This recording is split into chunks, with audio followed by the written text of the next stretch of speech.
Diego y Mateo Herrera desaparecieron el domingo 14 de marzo de 2014 dentro del Museo de las Ciencias Universum de la Universidad Nacional Autónoma de México, mientras exploraban las exhibiciones interactivas de paleontología junto con cientos de otros visitantes que habían llegado a disfrutar de una tarde dominical dedicada al aprendizaje y la diversión científica. Los hermanos, de 11 y 9 años respectivamente, habían ingresado al museo acompañados por sus padres a las 11 de la mañana, pero durante las primeras horas de la tarde se separaron momentáneamente de la supervisión adulta para explorar de manera independiente una sección del museo que conocían perfectamente, convirtiéndose en los protagonistas involuntarios de uno de los casos más desconcertantes en la historia de las instituciones culturales mexicanas. La familia Herrera había desarrollado una tradición dominical que se había mantenido constante durante más de 3 años, convirtiendo las visitas al Universum en una actividad educativa regular que combinaba el entretenimiento familiar con el aprendizaje científico que tanto Diego como Mateo habían llegado a valorar profundamente. Roberto Herrera, ingeniero civil de 42 años que trabajaba para el gobierno de la Ciudad de México en proyectos de infraestructura urbana, había descubierto que estas excursiones no solo fortalecían los lazos familiares, sino que también alimentaban la curiosidad natural de sus hijos hacia las ciencias exactas y naturales. Patricia, la madre de los niños, trabajaba como maestra de primaria en una escuela pública de la colonia Roma Norte y había observado con satisfacción cómo las visitas regulares al museo habían contribuido significativamente al desarrollo académico de Diego y Mateo. Ambos niños habían mejorado notablemente en matemáticas y ciencias naturales, frecuentemente sorprendiendo a sus maestros con conocimientos avanzados sobre temas que habían explorado durante sus aventuras dominicales en el Universum. Patricia había llegado a considerar estas visitas como una inversión educativa invaluable que complementaba perfectamente la educación formal que recibían en sus respectivas escuelas. Diego, el hermano mayor, había desarrollado una fascinación particular por la paleontología y la astronomía, pasando horas estudiando las réplicas de dinosaurios y los modelos del sistema solar que el museo exhibía en sus salas temáticas. Su personalidad meticulosa y observadora lo convertía en el guía natural durante las visitas familiares, ya que había memorizado la ubicación de cada exhibición y conocía detalles técnicos sobre muchas de las piezas que impresionaban incluso a los guías oficiales del museo. Diego llevaba siempre consigo un cuaderno donde dibujaba esquemas de las exhibiciones que más lo fascinaban y tomaba notas sobre información nueva que descubría durante cada visita. Mateo, por su parte, había heredado de su madre una personalidad más extrovertida y sociable, pero combinada con una curiosidad científica que rivalizaba con la de su hermano mayor. A los 9 años, ya demostraba habilidades excepcionales para las matemáticas y había desarrollado un interés especial por la robótica y la tecnología, pasando largos periodos interactuando con las exhibiciones interactivas que permitían a los visitantes experimentar con principios básicos de ingeniería y programación. Su entusiasmo contagioso había inspirado a otros niños durante las visitas familiares, convirtiendo frecuentemente las excursiones de los Herrera en experiencias grupales informales, donde Mateo actuaba como facilitador entre diferentes familias. El Museo de las Ciencias Universum, inaugurado en 1992 como parte del Complejo Cultural de Ciudad Universitaria, había sido diseñado específicamente para hacer la ciencia accesible y emocionante para visitantes de todas las edades, pero especialmente para niños y adolescentes. Su arquitectura única, caracterizada por estructuras geodésicas y espacios interconectados que creaban un ambiente futurista, ofrecía más de 13.000 metros cuadrados de exhibiciones distribuidas en múltiples niveles que se conectaban a través de rampas, escaleras y pasillos que podían resultar confusos para visitantes primerizos, pero que Diego y Mateo habían llegado a conocer como exploradores expertos. La estructura del museo incluía salas temáticas dedicadas a diferentes disciplinas científicas, desde un planetario hasta laboratorios interactivos, pasando por réplicas de ecosistemas y simuladores que permitían experiencias inmersivas únicas. Los hermanos Herrera habían desarrollado rutas preferidas a través de este laberinto educativo, estableciendo secuencias de visitas que maximizaban su tiempo y les permitían explorar exhibiciones nuevas mientras revisitaban sus favoritas. Diego había dibujado mapas detallados del museo en su cuaderno, marcando ubicaciones especiales y horarios de demostraciones que no querían perderse durante sus visitas dominicales. Durante los meses previos a marzo de 2014, Diego y Mateo habían demostrado una independencia creciente durante las visitas familiares, frecuentemente separándose de Roberto y Patricia por periodos cortos para explorar secciones específicas del museo que les interesaban particularmente. Esta independencia había sido gradualmente aceptada por sus padres, quienes habían observado que ambos niños demostraban responsabilidad excepcional, siempre regresando puntualmente a los puntos de encuentro acordados y manteniendo comunicación regular sobre su ubicación y actividades dentro del museo. La mañana del 14 de marzo de 2014 había comenzado con la rutina familiar establecida durante años de visitas dominicales. Roberto había verificado los horarios de exhibiciones especiales y demostraciones programadas, mientras Patricia había preparado una pequeña mochila con agua, algunos bocadillos y los cuadernos que Diego y Mateo siempre llevaban para documentar sus descubrimientos. Los niños habían desayunado temprano, emocionados por la perspectiva de explorar una nueva exhibición sobre robótica que había sido inaugurada recientemente y que prometía ofrecer experiencias interactivas que combinaban sus intereses compartidos en tecnología y ciencias aplicadas. El viaje desde su casa en la Colonia del Valle hasta Ciudad Universitaria había transcurrido en un ambiente de anticipación familiar, con Diego y Mateo discutiendo planes específicos para su visita y estableciendo prioridades sobre qué exhibiciones querían explorar primero.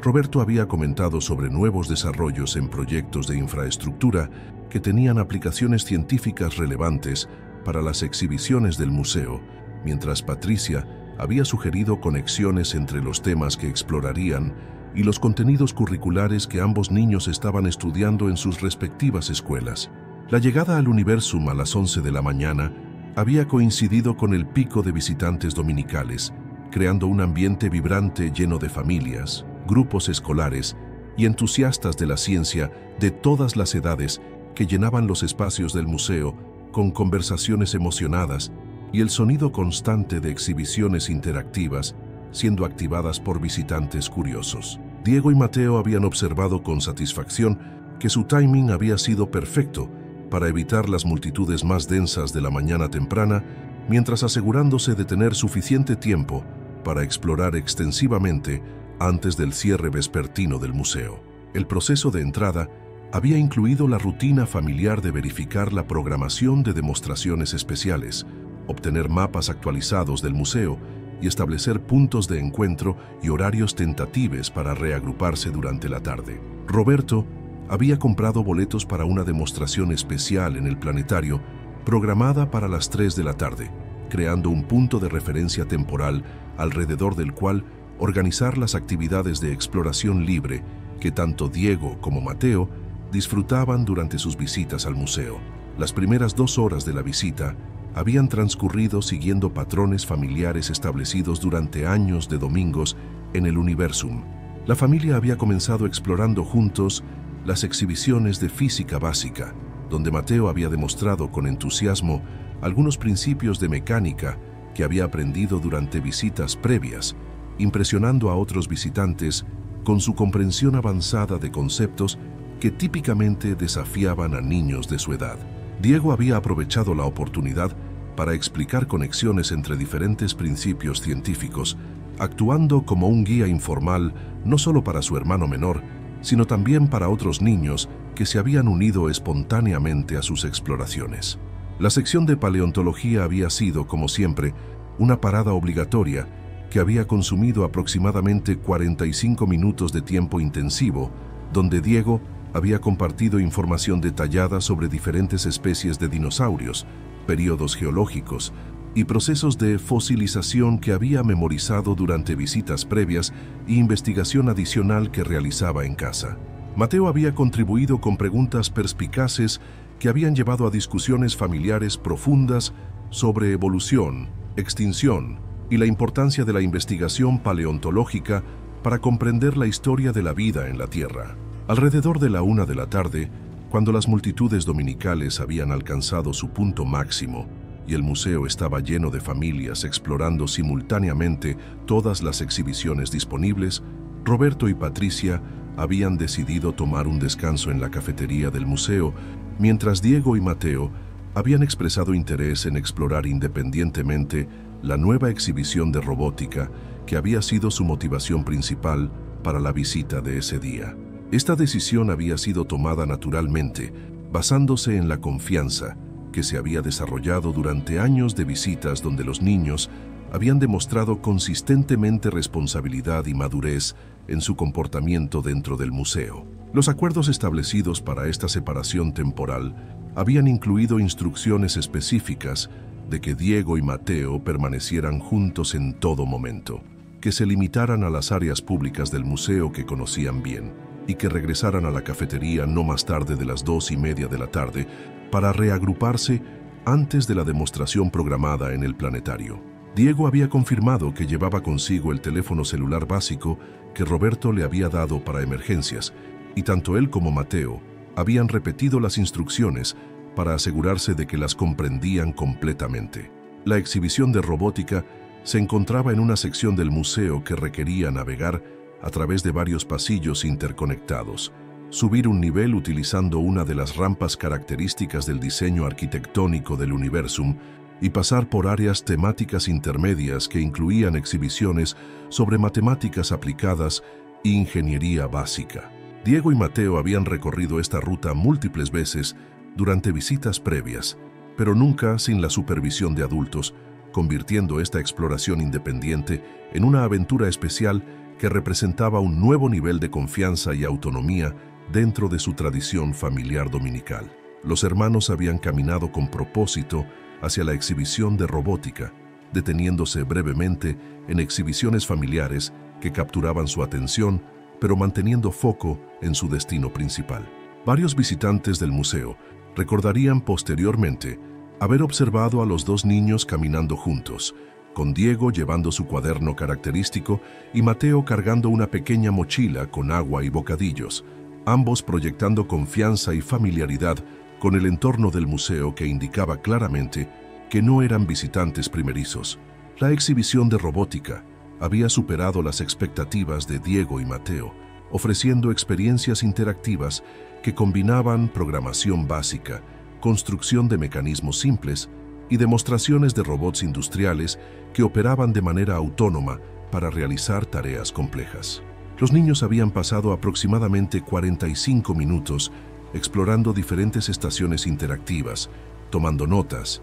haciendo preguntas a los facilitadores presentes y discutiendo entre ellos las aplicaciones prácticas de las tecnologías que estaban observando. Durante su tiempo en la exhibición de robótica, Diego y Mateo habían interactuado con otros visitantes, incluyendo estudiantes universitarios de ingeniería que estaban realizando proyectos relacionados con las exhibiciones y que habían quedado impresionados por el nivel de comprensión y las preguntas sofisticadas que los hermanos habían formulado sobre temas técnicos avanzados. Estos encuentros habían reforzado la confianza de ambos niños en su capacidad para explorar independientemente e interactuar productivamente con el ambiente educativo del museo. Alrededor de las 2:15 de la tarde, con suficiente tiempo para regresar puntualmente a su punto de encuentro con Roberto y Patricia, Diego y Mateo habían decidido hacer una parada rápida en la sección de astronomía para verificar si había información nueva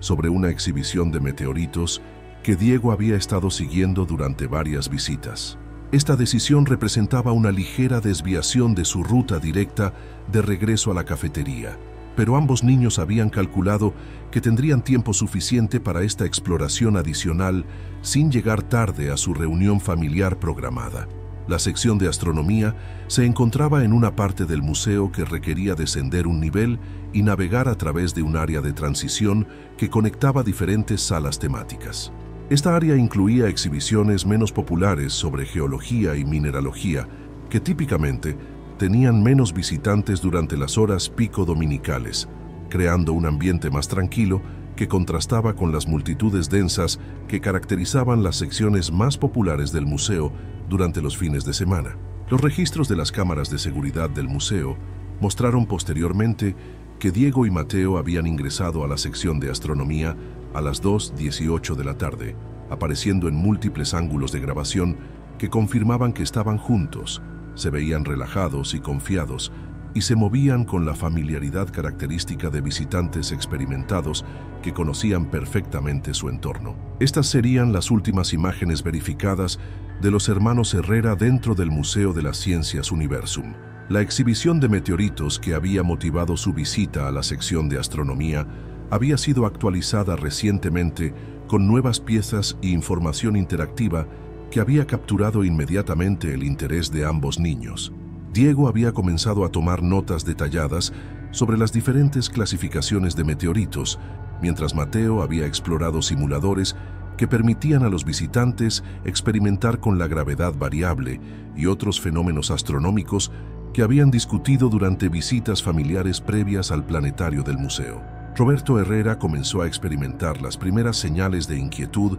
a las 2:45 de la tarde del 14 de marzo de 2014, cuando Diego y Mateo no aparecieron en el punto de encuentro acordado en la cafetería del Museo de las Ciencias Universum, según el horario que habían establecido para reagruparse antes de la demostración programada en el planetario. Inicialmente, tanto Roberto como Patricia asumieron que los niños simplemente habían perdido la noción del tiempo mientras exploraban la nueva exhibición de robótica, una situación que había ocurrido ocasionalmente durante visitas previas cuando algo particularmente fascinante capturaba completamente la atención de los hermanos y los hacía olvidar temporalmente sus compromisos de horario. Durante los primeros 15 minutos de espera, Roberto había intentado contactar a Diego utilizando el teléfono celular básico que le había proporcionado específicamente para situaciones donde necesitaran comunicarse dentro del museo.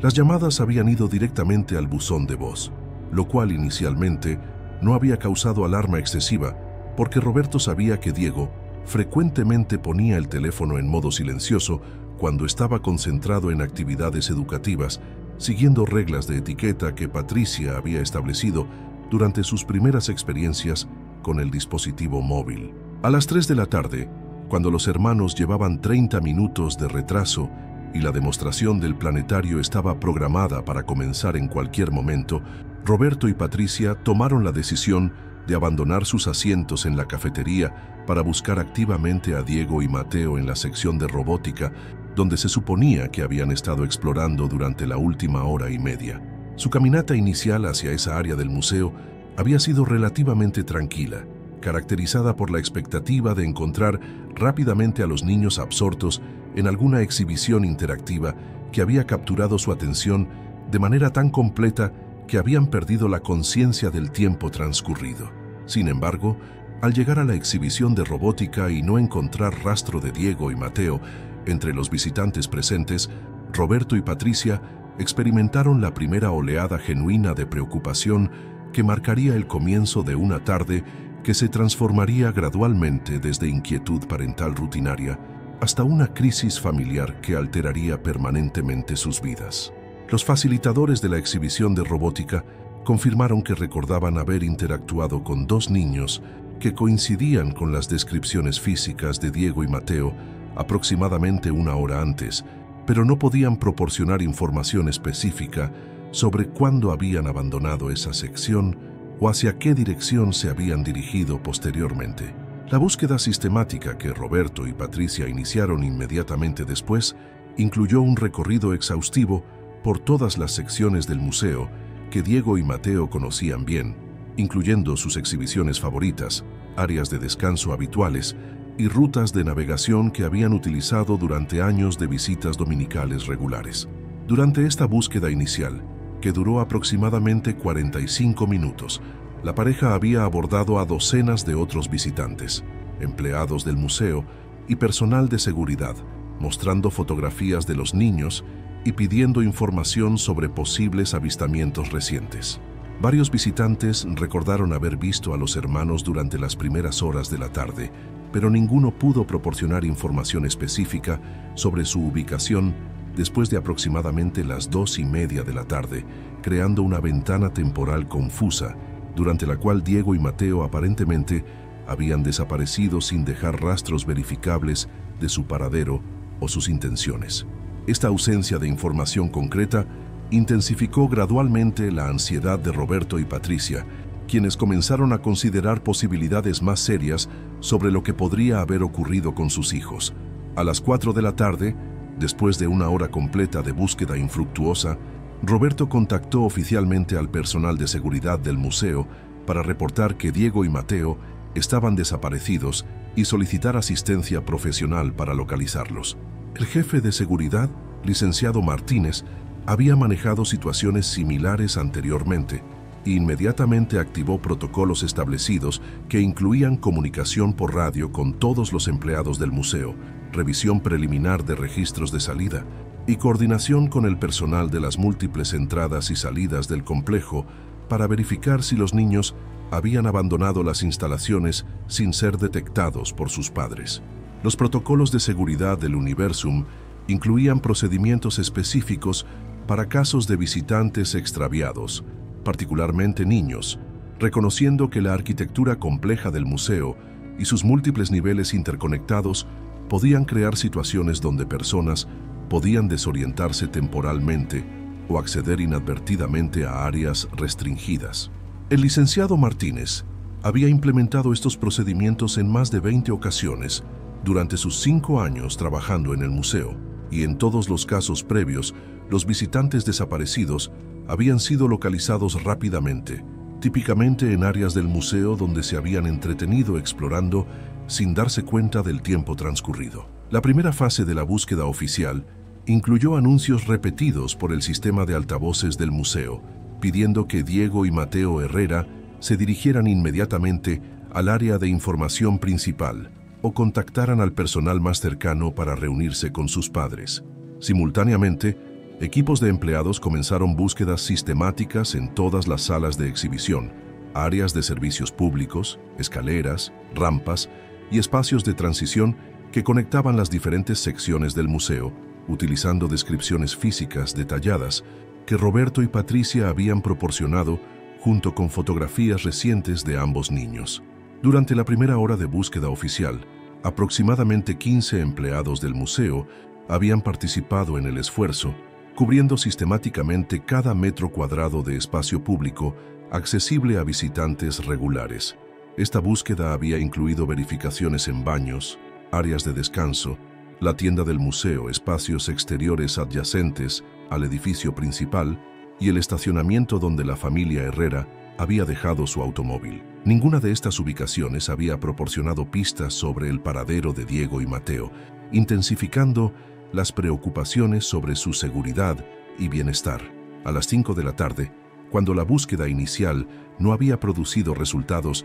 y se acercaba el horario de cierre del museo, el licenciado Martínez tomó la decisión de contactar a las autoridades policiales locales para reportar oficialmente la desaparición y solicitar asistencia especializada en la localización de menores extraviados. Esta decisión había marcado un punto de escalamiento significativo en la gravedad percibida de la situación, transformando lo que inicialmente había sido tratado como un caso rutinario de visitantes temporalmente desorientados en una investigación formal que requería recursos y experiencia especializados. La llegada de los primeros agentes de policía a las 5:40 de la tarde había coincidido con la implementación de la decisión administrativa de mantener el museo abierto más allá de su horario normal de cierre dominical para facilitar la búsqueda continua sin la presión de desalojar a visitantes y empleados. Esta medida extraordinaria había requerido autorización de niveles administrativos superiores de la UNAM,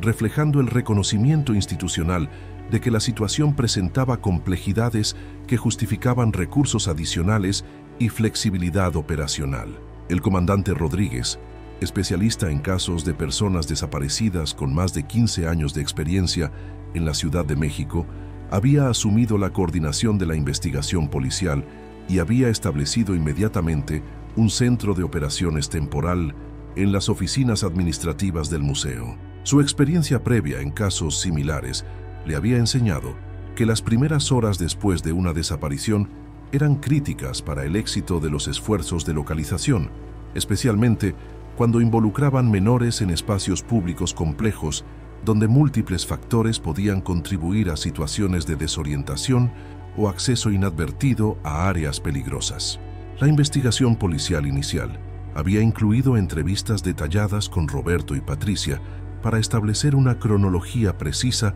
de los eventos del día, identificar cualquier comportamiento inusual de Diego y Mateo durante las horas previas a su desaparición y recopilar información sobre sus personalidades, hábitos y posibles reacciones a situaciones de estrés o confusión. Estas entrevistas habían revelado que ambos niños eran excepcionalmente responsables y maduros para sus edades, haciendo improbable que hubieran abandonado intencionalmente el museo sin informar a sus padres o que hubieran ignorado deliberadamente las instrucciones sobre puntos de encuentro y horarios acordados. Simultáneamente, equipos especializados en búsqueda y rescate urbano habían comenzado exploraciones sistemáticas de áreas del museo que no eran accesibles al público general, incluyendo espacios de mantenimiento, oficinas administrativas, laboratorios de investigación y áreas de almacenamiento donde los niños podrían haber ingresado accidentalmente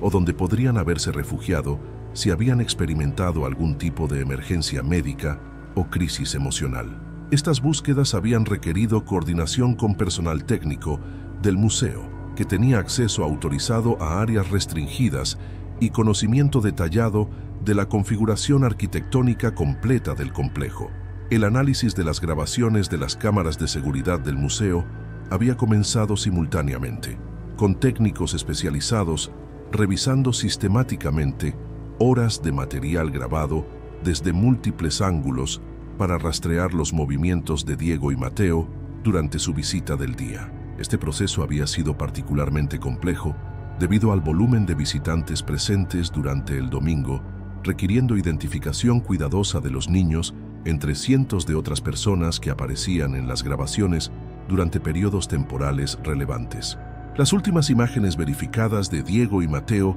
habían sido capturadas por cámaras de seguridad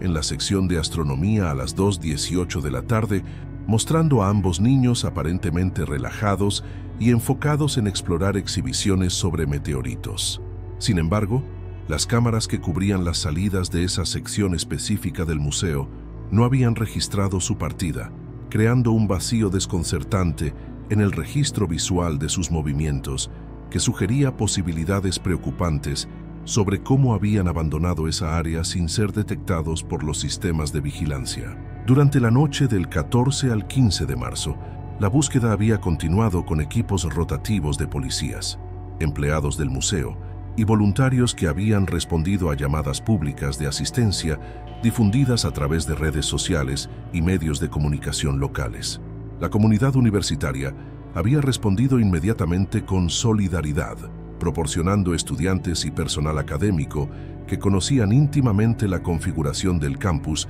y que podían acceder a áreas que podrían no ser familiares para investigadores externos. La madrugada del 15 de marzo había traído la implementación de tecnologías especializadas de búsqueda, incluyendo equipos de detección térmica que podían identificar firmas de calor humano en espacios cerrados, dispositivos de escucha que podían amplificar sonidos débiles que podrían indicar la presencia de personas en áreas inaccesibles y perros entrenados en localización de personas que habían sido traídos desde unidades especializadas de la Policía Metropolitana para rastrear olores de Diego y Mateo a través del complejo museo. Los perros rastreadores habían identificado rastros de olor que parecían dirigirse desde la sección de astronomía hacia áreas menos transitadas del museo, pero estos rastros se habían vuelto confusos y contradictorios en secciones donde múltiples corredores se intersectaban y donde el flujo constante de visitantes durante el día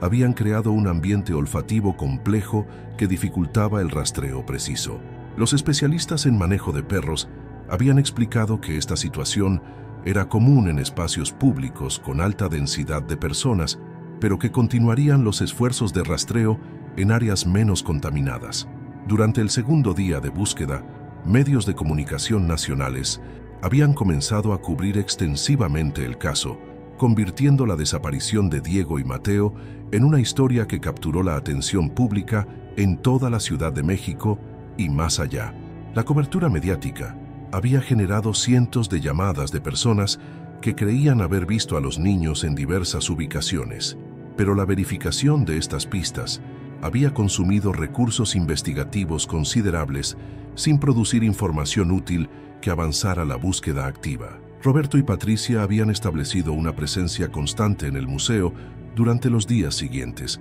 rechazando sugerencias de regresar a casa para descansar y manteniéndose disponibles para proporcionar información adicional a los investigadores cuando fuera necesario. Su dolor visible y su dedicación incansable a la búsqueda habían inspirado apoyo adicional de la comunidad, incluyendo organizaciones de padres de familia, grupos universitarios y ciudadanos individuales que habían organizado esfuerzos de búsqueda voluntaria en áreas circundantes al campus universitario. La investigación había expandido gradualmente su alcance para incluir la posibilidad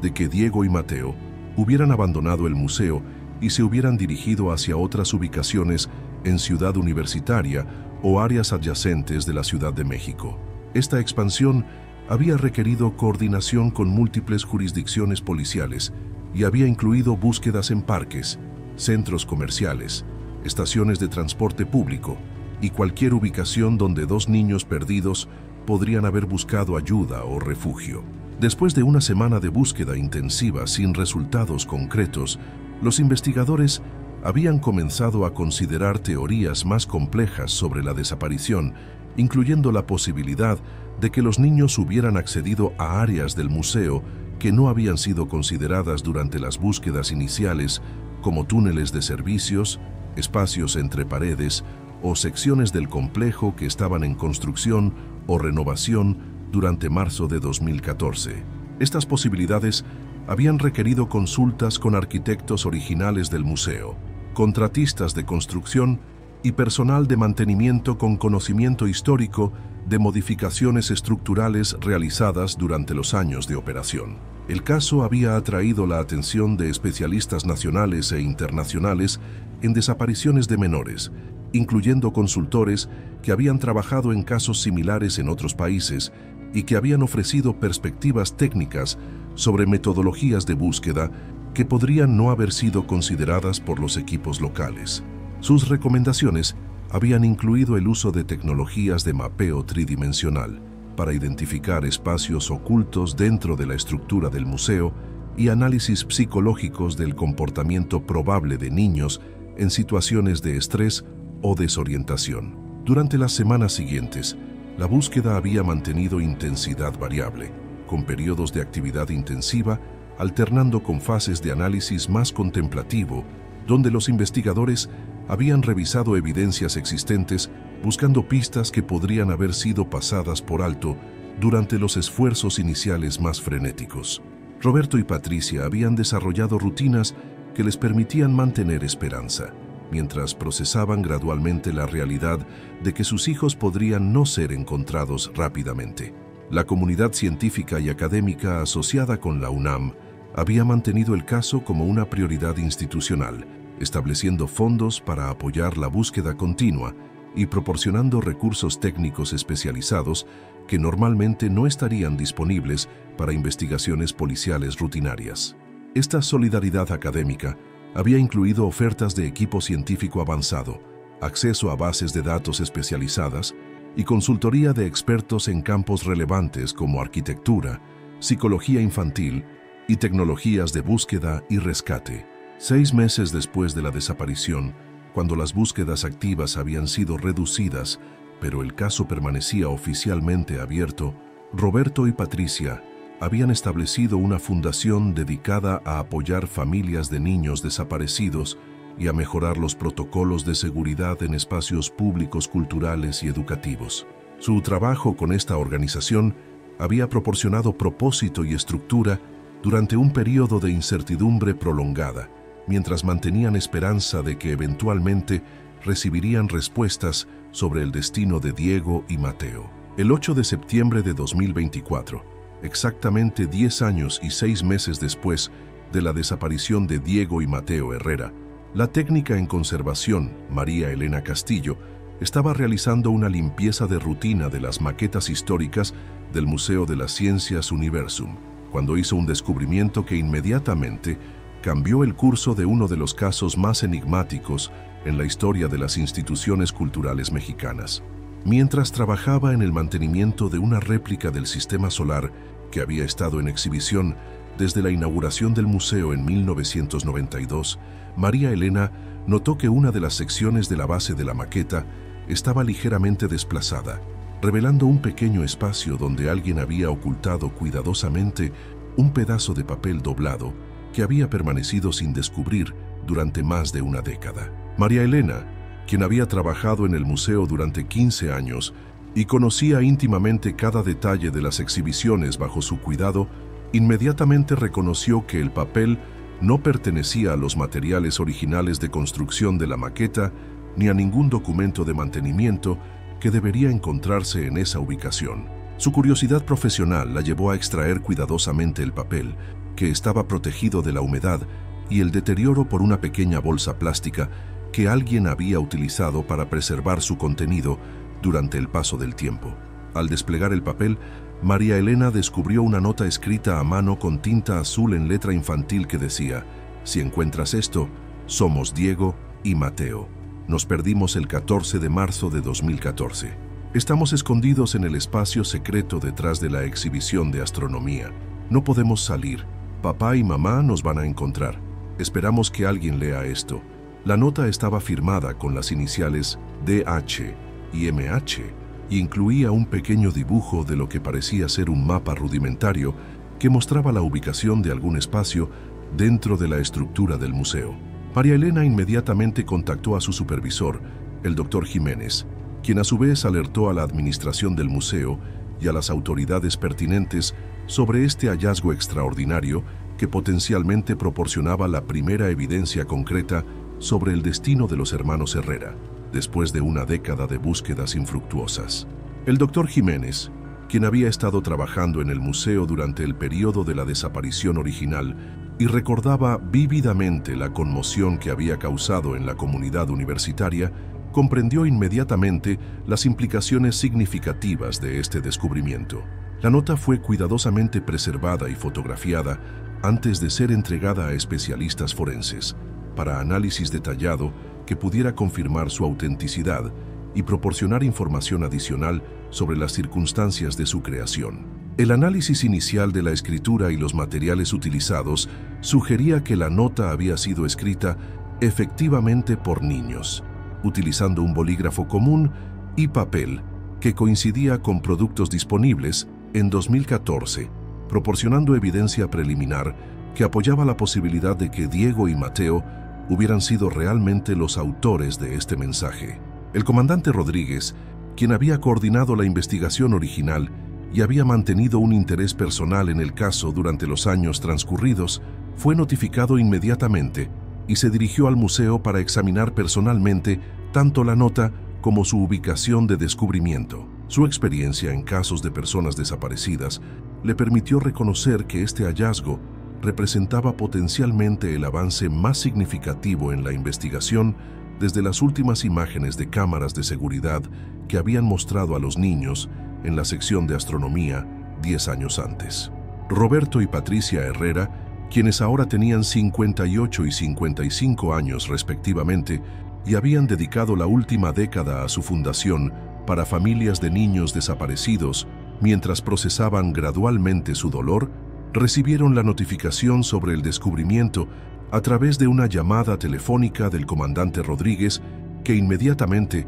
los transportó emocionalmente de vuelta al momento más traumático de sus vidas. La mezcla de esperanza renovada y temor sobre lo que podrían descubrir los llevó a dirigirse inmediatamente al museo, acompañados por psicólogos especializados en apoyo a familias que habían trabajado con su fundación. El pequeño mapa incluido en la nota mostraba líneas toscas que parecían representar corredores y espacios dentro del museo, con una X marcada en una ubicación que los expertos arquitectónicos identificaron preliminarmente como correspondiente a un área detrás de la sección de astronomía, donde efectivamente existían espacios de mantenimiento y acceso técnico que no eran visibles para visitantes regulares. Esta correlación entre el dibujo infantil y la arquitectura real del museo proporcionó credibilidad adicional a la autenticidad de la nota y sugirió direcciones específicas para investigaciones renovadas. Especialistas en arquitectura del museo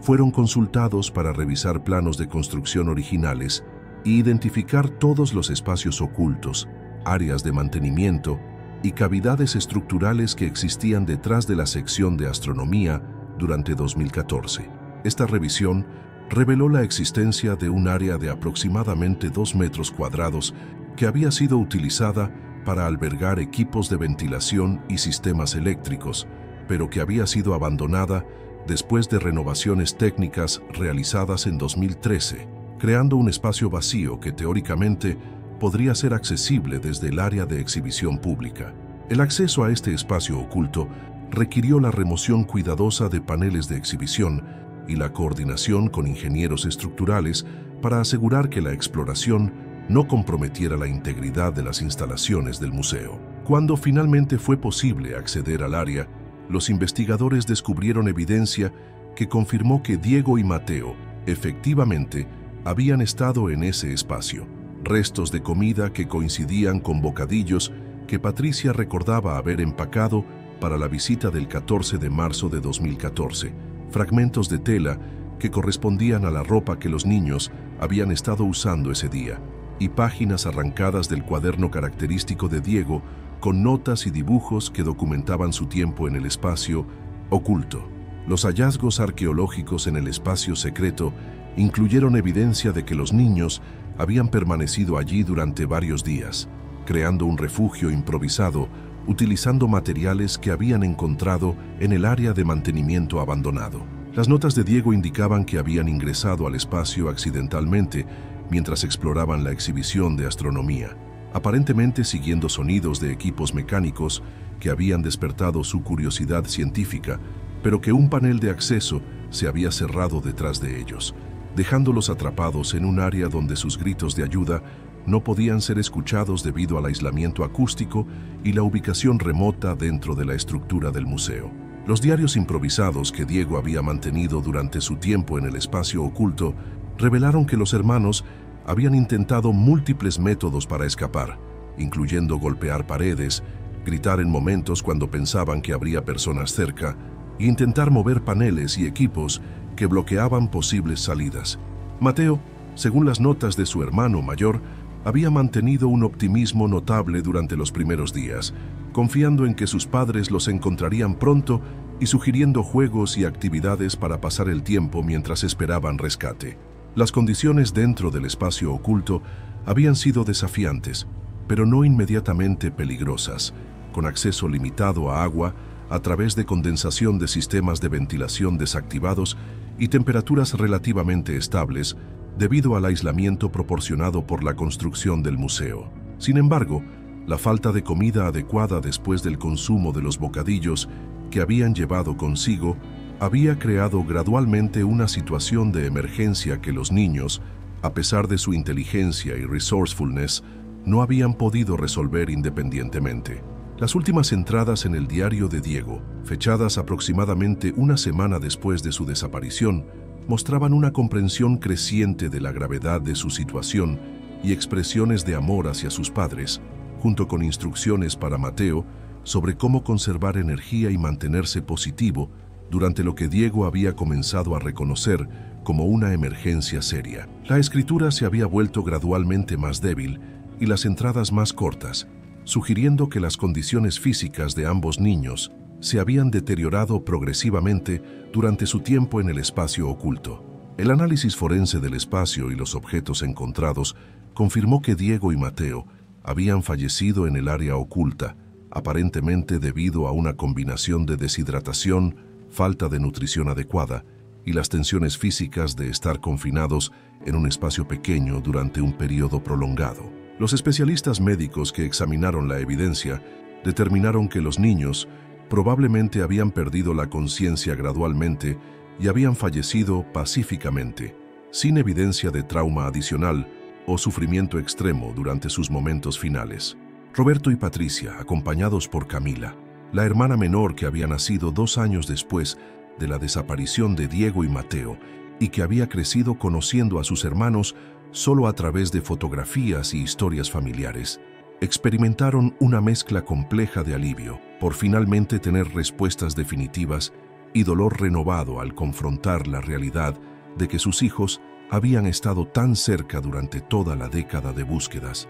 separados de ellos únicamente por paredes y paneles que habían impedido su rescate. La investigación renovada reveló que durante las búsquedas originales de 2014, equipos de rescate habían pasado múltiples veces por el área donde Diego y Mateo estaban atrapados, pero el aislamiento acústico y la configuración arquitectónica habían impedido que sus llamadas de ayuda fueran detectadas por los equipos de búsqueda. Esta revelación fue particularmente dolorosa para Roberto y Patricia, quienes comprendieron que sus hijos habían estado esperando rescate durante días, mientras ellos y cientos de voluntarios buscaban desesperadamente en ubicaciones incorrectas. El comandante Rodríguez y su equipo realizaron una revisión exhaustiva de los procedimientos de búsqueda utilizados en 2014, identificando que las limitaciones tecnológicas y metodológicas de esa época habían contribuido a que el espacio oculto no fuera explorado durante la investigación original. Los equipos de detección térmica disponibles en 2014 no habían tenido la sensibilidad necesaria para detectar firmas de calor a través del aislamiento estructural del museo, y los protocolos de búsqueda habían priorizado áreas más obvias sin considerar completamente la posibilidad de espacios de mantenimiento abandonados. La administración de la UNAM implementó inmediatamente cambios en los protocolos de seguridad del museo, incluyendo mapeo completo de todos los espacios estructurales, instalación de sistemas de monitoreo mejorados y establecimiento de procedimientos de respuesta a emergencias que específicamente consideraran la arquitectura compleja del edificio. Estos cambios fueron diseñados para prevenir tragedias similares y asegurar que cualquier persona que se perdiera dentro de las instalaciones pudiera ser localizada rápidamente. La familia Herrera trabajó con la administración del museo para establecer un memorial permanente que honrara la memoria de Diego y Mateo mientras educaba a visitantes futuros sobre la importancia de la seguridad y la supervisión en espacios públicos complejos. Este memorial incluyó una exhibición interactiva sobre procedimientos de emergencia y una placa conmemorativa en la sección de astronomía donde los niños habían sido vistos por última vez antes de su tragedia accidental. El caso transformó permanentemente los protocolos de seguridad en museos y espacios culturales en todo México, inspirando revisiones nacionales de procedimientos de emergencia y búsqueda en instituciones similares. La tragedia de Diego y Mateo se convirtió en un caso de estudio utilizado en la capacitación de personal de seguridad y equipos de respuesta a emergencias, asegurando que su experiencia contribuyera a prevenir situaciones similares en el futuro. Patricia y Roberto encontraron algún consuelo en saber que finalmente podían proporcionar a Diego y Mateo un funeral apropiado y un lugar de descanso definitivo, terminando una década de incertidumbre que había impedido el proceso normal de duelo. La ceremonia funeral, celebrada en la Catedral de la Ciudad de México, fue acompañada por cientos de personas que habían participado en las búsquedas originales, incluyendo empleados del museo, investigadores, voluntarios y miembros de la comunidad universitaria que habían mantenido viva la memoria de los hermanos durante 10 años de esperanza y incertidumbre. La fundación establecida por Roberto y Patricia en memoria de sus hijos expandió su misión para incluir mejoras en protocolos de seguridad de espacios públicos y capacitación especializada para equipos de búsqueda y rescate. Su trabajo continuó honrando el legado de Diego y Mateo mientras ayudaba a otras familias que enfrentaban situaciones similares, transformando su tragedia personal en una fuerza positiva para cambio social y mejoras en seguridad pública.